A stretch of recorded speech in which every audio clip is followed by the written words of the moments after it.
Why is active listening and asking open questions important in a negotiation? Integrative negotiation lives off information.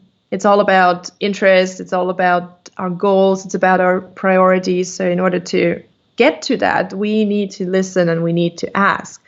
And many people are just simply bad listeners. They listen in order to reply, not in order to understand and really make something out of that information. That's a very common problem we see.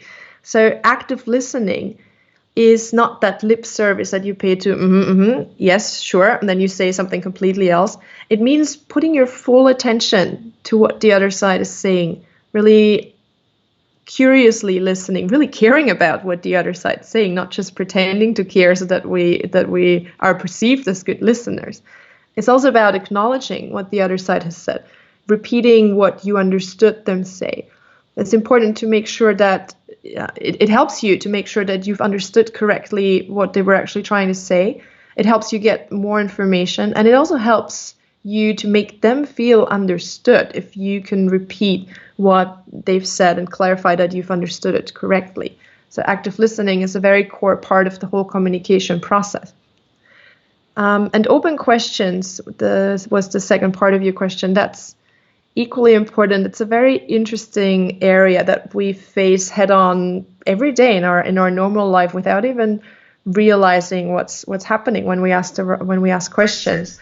So how about I show you something real quickly, Alit? Would that be okay? Let's do it. Yeah. If we just jump out of this interview now for a moment and just have a casual conversation about your last holiday. Okay. Yeah. So, Alit, did you have a nice vacation again? Yes. You went to Goa, right? That's right. So you did end up with a beach vacation again? Yes. Don't tell me you went to Agonda Beach again. I did. Oh, all right. And did you enjoy it again? Yes. You had good weather? Yes. So you probably went to the beach every day then? I did. Isn't that getting boring? No. Well, did you do anything else? Not really.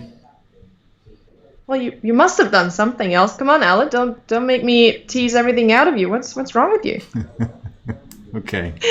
So what just happened? I keep asking questions and all he says is yes or no. What's the problem here? I mean, obviously Alan's not in the mood to talk with me, although knowing Alan, that really can't be it, can it? So could it be that this was my fault? Could it be that it's the kind of questions that I ask? I think it could be. It sounds like, right? Unbelievably so. Because what kind of questions did I ask there? It was all closed questions. Questions that can only be answered with a yes or a no. Did you have nice weather? No, we had terrible storms. But that's as far as you can go, right? So if you ask these kind of closed questions, and we run into this without noticing a lot of times, you do completely shut down the dialogue. Yeah. The way I just asked you completely shut you down, and then after a while I could see how you got frustrated on the fifth question. And you're like, yes, people don't want to talk to you anymore if you keep asking them closed questions. And even experienced communicators, negotiators will sometimes not notice that pattern. Sometimes even for them it's difficult to point their finger on why the other person isn't really talking to them. So asking open questions is important to get people to talk, to get more information than just the fact finding that you learn to do as a lawyer. At least we're all about finding the details. Open questions help you to explore what's going on for the other person. Make sure you don't miss any important information and any of the background that helps you.